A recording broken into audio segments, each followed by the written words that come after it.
So this is the last of the talks that I'm going to be doing on the Sermon on the Mount.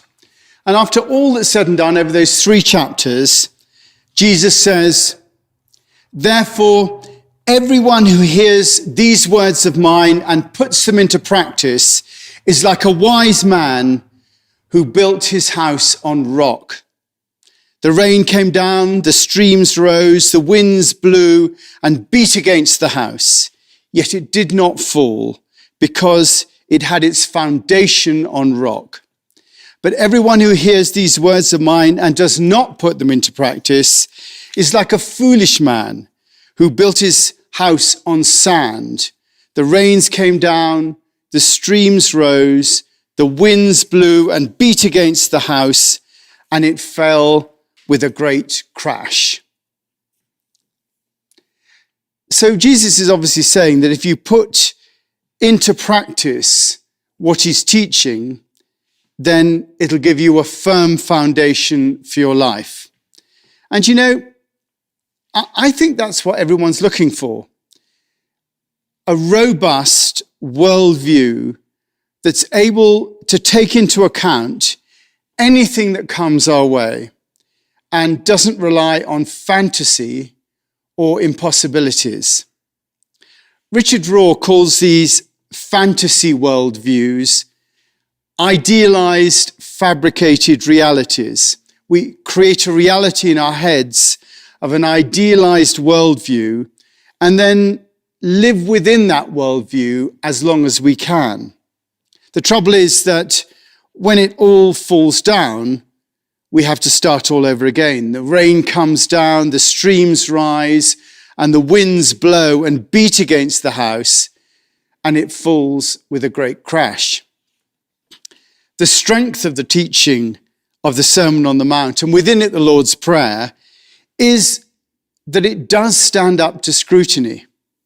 It gives you a way of looking at life that's both robust and allows you to rest in the peace that all of us seek, the peace that passes all understanding. From my perspective, it works from every angle, and it also fits with modern scientific thought. So really, here's the basic idea as it's evolved, just with a bit of help from our scientific hindsight. The idea, we really begin with the Big Bang. Consciousness becomes manifest in all the atoms that appear at that moment of creation. And over the next 13.7 billion years, humanity eventually emerges as the conscious, self-reflecting product of years of evolution. The universe develops in such a way as to become conscious of itself. And we humans are the manifestation at the cutting edge of that development. Through philosophy, the love of wisdom, we come to see that the universe is actually all of a one, and that we're not separate from it, but are a part of it, like a drop in an ocean. This oneness is what Jesus calls the kingdom of heaven, a place infused by the divine creative force, the Father, manifesting as material reality, the Son, and everything evolving through the action of love on all things, the Holy Spirit. As conscious beings, we realize that our understanding is limited. So we choose within that limited understanding not to know the answers to the great questions about the nature of reality. But instead, we choose to live within those questions, the answers being too wonderful for us to know, as the psalmist says. We have the humility to not know and accept our role of being a portal for the love that's at the center of all things to come into the world and enable the gradual and evolutionary transformation of consciousness. We choose in our lives to become, therefore, living sacrifices, sacrificio, made holy by our trust in the unfolding of the universe and our willingness to be used by it. In this worldview, our lives are lived through the portal of the present moment. And in that present moment, all that we need is given to us to respond to. The problems, the dramas, the episodes that come our way are all opportunities for us to use to bring love into the world through our loving response to what comes our way. So our role is not to come up with marvelous ideas as to how to make the world a better place, just to respond lovingly to what we see in front of us. And to that end, our minds have a role to play in discerning when to act. To wait, as the Tao Te Ching says, for the mud to settle and right action to arise by itself. We have to recognize that moment. That's the purpose of our minds. Up to this point of our evolution, the mind has played the part of ensuring our survival. And to that end, it's persuaded us that we are separate from everything else so that it can effectively enable us to defend ourselves. With the rise of understanding and the emergence of our hearts as being dominant, the mind now chooses to serve the heart. It recognizes the oneness of all things. It trusts the unfolding universe as it presents itself to us in the present moment, and it enables us to respond with love. So this is the way that the worldview develops.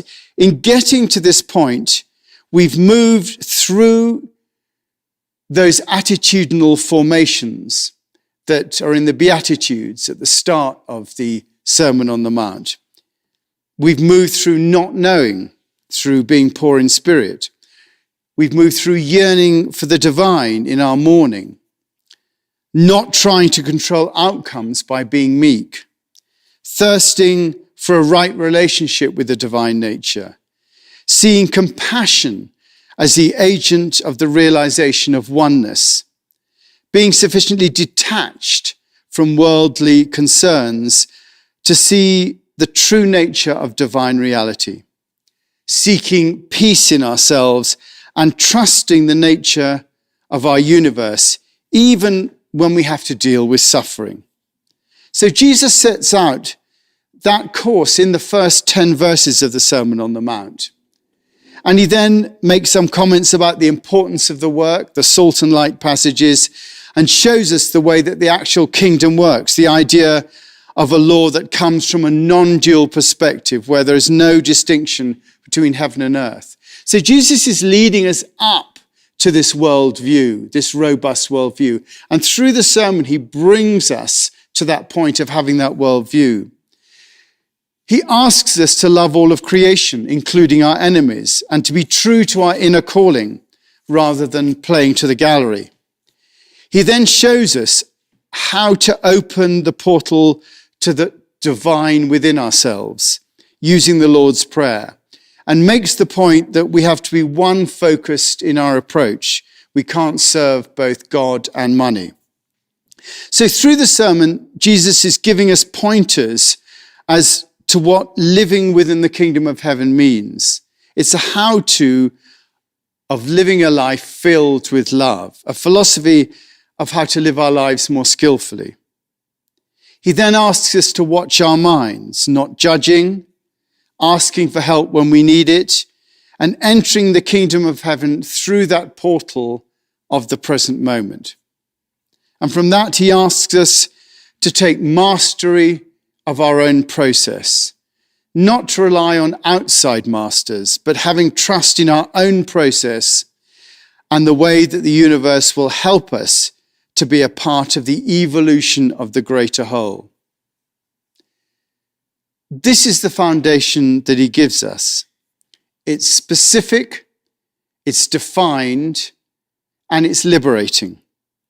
We have the wisdom to deal with anything that comes our way, so we can relax into the peace that passes all understanding. We don't have to think up ways of getting what we want or even making the world a better place. This being those ways of thinking up things being the broad gate that Jesus speaks about. We don't have to do that. No, instead, we confine ourselves to our actions through the portal of the present moment, the narrow gate, our personal viewpoint into the universe that we're given for the short time of our lives, those 70 years and 10, or whatever. We're handed this understanding by our ancestors through both their genes and the information that they've left us in consciousness, in books, in memories, in art, in the oral tradition. All experience that's ever been is left to us who are alive now to use. And our minds, serving our hearts, help us to navigate our way through life. There is no greater enlightenment to achieve. There's no experience to have other than that which we're having. There's no goal to attain. There's no greater contribution to make. This is it. It's the foundation of all.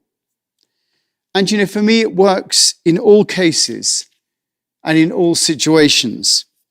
Whatever comes our way, poverty, wealth, ill health, fame, obscurity, it's all what comes to us to respond to lovingly in the present moment, to bring the love from within us out into the universe and therefore help in the transformation of consciousness until that omega moment, the second coming, where all creation sees itself as a manifestation of the divinity that supports all life.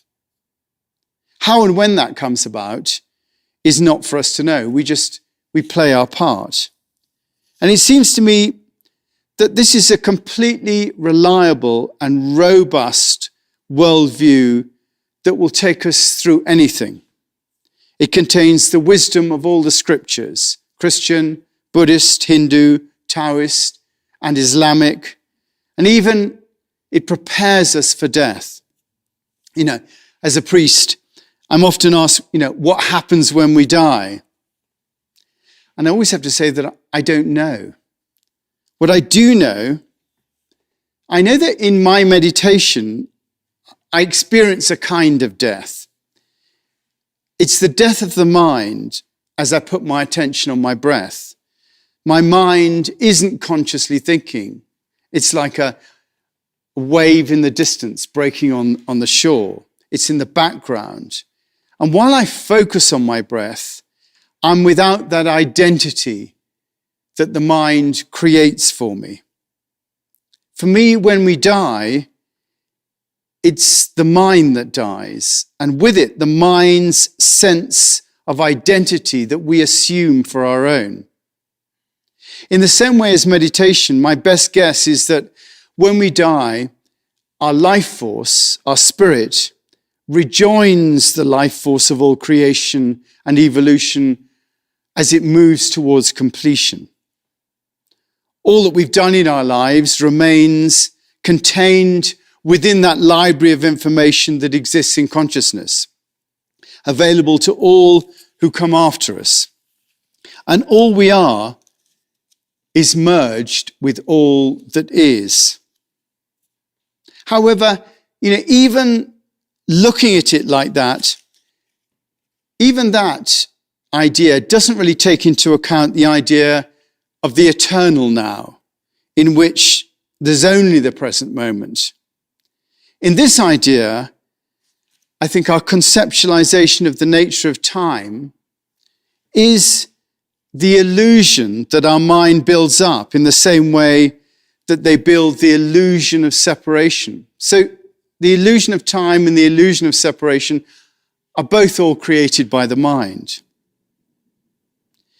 To include the concept of the eternal now within this, within death, adds to the idea that death is a part of the mind's self-identification, and is a way of justifying itself to ourselves in terms of time. But we're now going into those areas which are, I think, too wonderful for us to know. We just have to see death in the same way that we see life, as something that we will be able to respond to in a loving way as it presents itself to us in the present moment. And in that way, death is just another part of life. For me, the Holy Grail in all our lives is to have a worldview that works for us in all situations, in all times, and in all ways. And I think that's what Jesus is offering here in the Sermon on the Mount. When something happens, there's always a place to go that will enable us to respond appropriately. We fully experience what's happening. We don't try to minimize the pain that we experience by blaming someone else. We take up the position of the adult in the room and see the pain as the raw material that the universe is giving us to transform. Our response to this affects us. It affects the situation we're in, and it affects everything that connects us to the situation, which, given that we're one with the universe, means that our response affects everything. We then have the chance of drawing from within, from that love that's at the center of everything, rather than just reacting with our minds. And our loving response is our contribution to both the situation and everything connected with it. Whatever the situation, health, financial, family, work, politics, whatever comes our way, we're able to respond within a context of love and making a contribution to the evolution of all consciousness. It is, however, not a worldview that depends on everything being okay because we're all going to heaven, how awful things are right now. It does not depend on everything being okay because Jesus loves us and gave his life for us, and because it says so in the Bible. It does not depend on us dying as a martyr. It does not depend on any specific morality. It doesn't depend on how you think. It does not depend on others to tell you that you're okay. It just depends on being with whatever is and responding to that in a loving way. This is the essence of the enlightenment that Jesus is offering us. And it's mirrored in the great spiritual texts of all the ages, the Tao Te Ching, the Upanishads, the Bhagavad Gita, the Dhammapada, and the Quran. The essence being that there is a perfection in life that underlies everything. And if we were but to choose to be part of that perfection, rather than fight it, then we can find the peace and the serenity that we seek. This is the robust worldview that Jesus is offering us, and it's something that's available for us to use in our day-to-day living. While everyone is rushing about consuming what they want, looking for answers, while all that's happening, the universe offers us the gift of the peace that passes all understanding through a radical acceptance of what is. This is not something that's discovered by science. However, it may be that science does get there in the end. It comes from lived experience, passed on from one person to another, generation after generation. And it's realized in our own individual lives. If you're looking for a code to live by that's unfailing, then this is it. We just have to have the courage, the courage, the heartiness to trust in the universe and in our lives to live by it. That's what Jesus did. And that's his contribution to us. And that's how the great prophets lived. They lived out a truth that's offered to all. And as consciousness evolves, so the truth of this is lived out and accepted. And that acceptance will gradually bring about the fulfillment of the created universe. How or when that will happen is too wonderful for us to know. Let's pray. So any thoughts about that? Honestly, it was so thrilling to listen to that and to realize how much it resonates in me as true. And the fact that we've been listening over all these weeks to the whole Sermon on the Mount, and what a cool journey that's been. And the fact that Jesus has laid out for us this robust worldview, these guidelines of how to live life more skillfully. I mean, what a gift! It feels such a gift, and to be able to find whatever we're dealing with in our lives, we can find help and guidance within this teaching. It kind of thrills my heart. And it made me think of that. I just thought of that one line in the book of Hebrews of Jesus as being the author and perfecter of our faith. Yeah. And I really love that line. It's like, the historical Jesus, this manifestation of what Richard Rohr might call the cosmic Christ, the Christ that was before all the foundations of the earth, that Jesus was manifest as this human being and is in a sense then the author and perfecter of our faith, and we have this example to follow.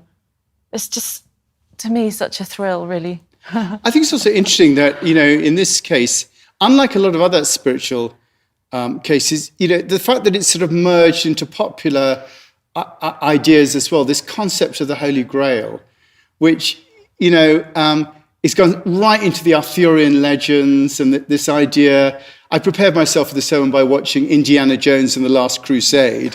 But of course, you could go to Dan Brown, the Da Vinci Code, the whole Grail idea that in the popular idea that it's a cup of Christ and all that sort of stuff. But really, the essence of the search, the Grail, is that search for that wisdom that is left to us. And that is what we're asked to look for. And funny enough, in the Arthurian legends, it comes down to, I and the land are one. I think that's the phrase, which encompasses that oneness of it. It's within the Grail legend, this idea. But the essence of it is the wisdom, the philosophy, the love of wisdom that's right at the center of it, I think. And as you were saying last week, that wisdom is right within us. It's not to be found out there. It's absolutely accessible to each one of us, and we need to have the audacity, if that's the word I mean, to find it, to find and live out of this treasure within. It's the courage to live it out, it really, isn't it? Because it does take that courage. It's so much easier to listen to what other people have got to say and say, right, I'm going to do that because that's the safe bet. But to have the courage to step out and say, right, this is how I'm going to live my life. Yeah. It takes... I always just think it's so interesting, the word courage comes from cur, which means heart. It's the heartness.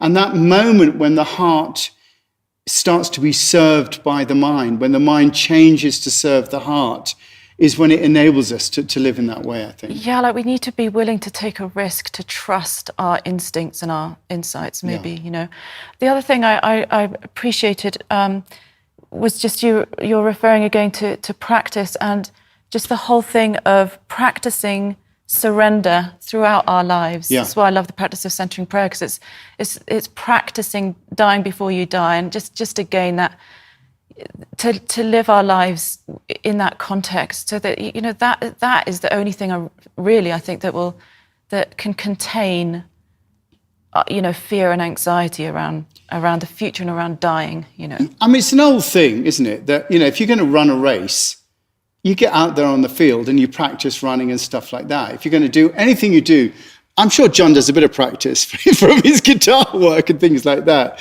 You do practice with your recorder work. And yet the idea of practicing living somehow seems to be different, but it's still essential. I think, for me, my meditation practice, it's the absolute kernel of how you enable that to turn your life.